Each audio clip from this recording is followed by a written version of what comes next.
Yn y tiwtorial nesaf, rydym ni'n mynd i dysgu sut i gopio a gludo. Yn gyntaf, gadewch i ni wneud rhai eitemau y gallwn ni gopio a peistio i arbrofi gyda. Dychwelwch i'r bwtwm siâp a gwnewch sawl sgwâr neu betrial. A thynwch yr siapiau hyn i fyny.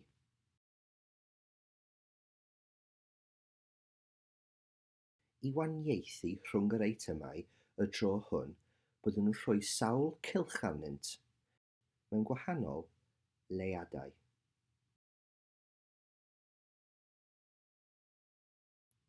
Wrth gwthio yn eich rhain, dewyswch yr bwtwm dewis, ac rydw i eisiau mwy nag un o'r eitemau hyn, a dydw i ddim eisiau ail creu'r siâp.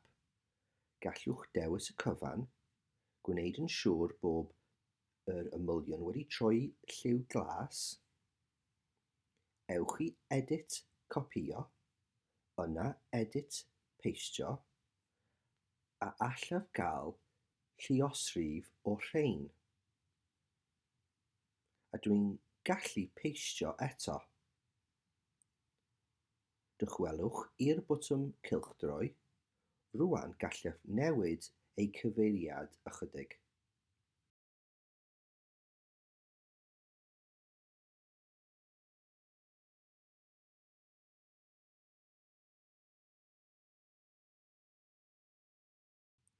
Gadewch i ni drio hynny eto.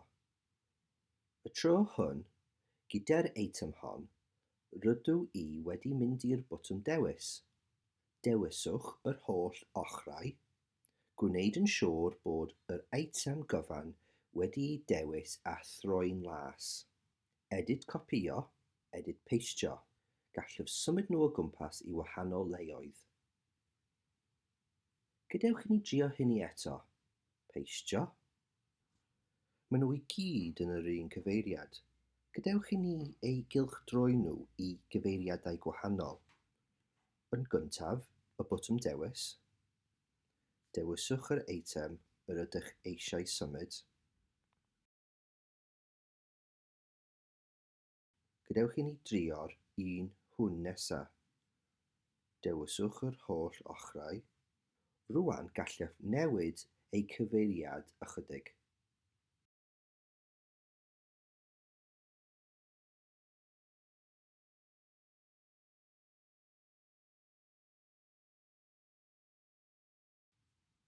Gadewch i ni wneud hyn yn olaf.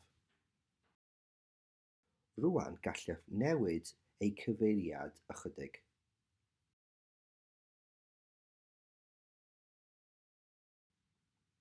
Beth am rhoi seibiant i'r rhaglen a thrio hwn eich hun?